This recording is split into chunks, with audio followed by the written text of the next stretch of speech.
take.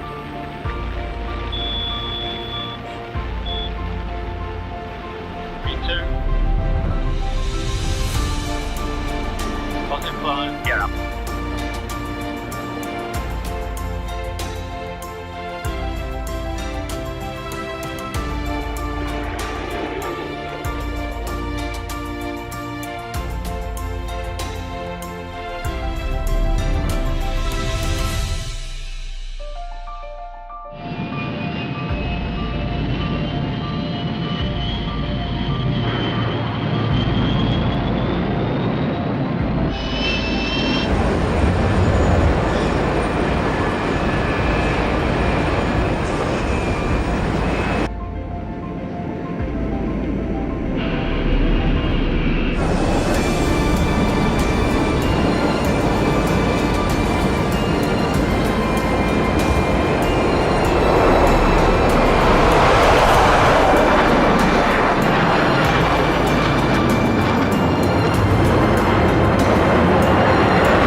Contact Heathrow radar 13.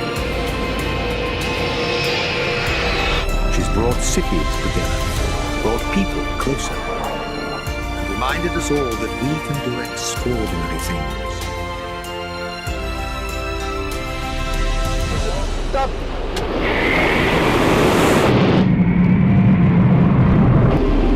Sonne! Ja!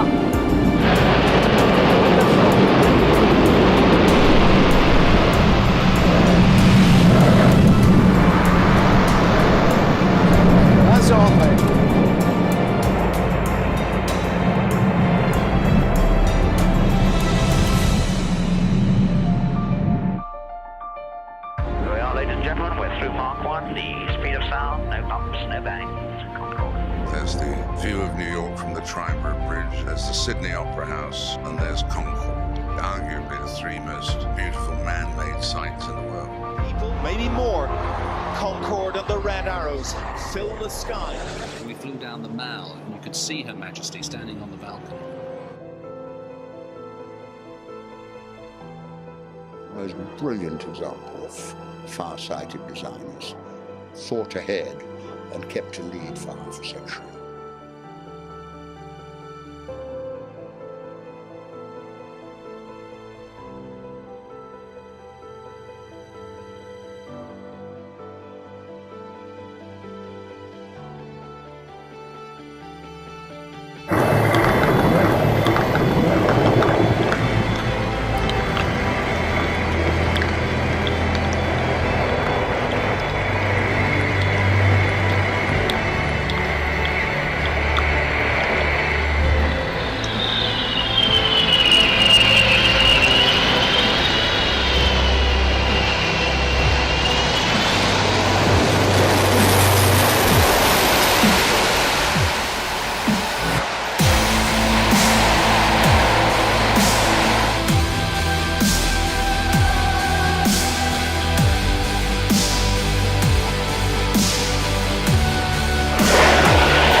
lands and another Concorde sort of stacking up behind it. There must have been other the technological advances, just like the moon landing, I don't know, gave us Teflon, for example. There must have been things associated with Concorde. Oh, absolutely many.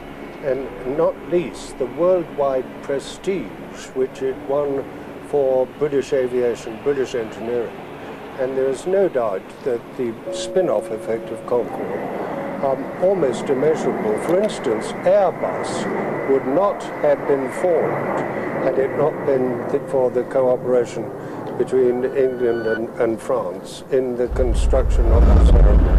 Another thing we haven't mentioned, which is unique, is the thrust of power when Concorde accelerates from the cruising speed of a normal jumbo to supersonic speed, and you literally go back in your seat like that.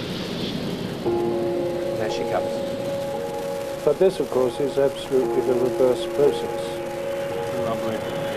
She's such a gorgeous sight when she comes into land. She always reminds me of some swan touching down on a lake or something. It's such an elegant, long-necked, beautiful creature. We haven't mentioned the drooped snoot, the famous Lap of honour round the airport to come onto the stand. John, just tell me what you're thinking now. I was actually thinking about the staff at Kennedy Airport, the British Airways staff, who will miss it madly. They were fantastic to us. In fact, the whole of the Port of New York Authority and the air traffic controllers at Kennedy Airport were treated Concorde with tremendous help and assistance and cooperation. Tell me this, being a pilot on Concorde, were you treated as somehow something different?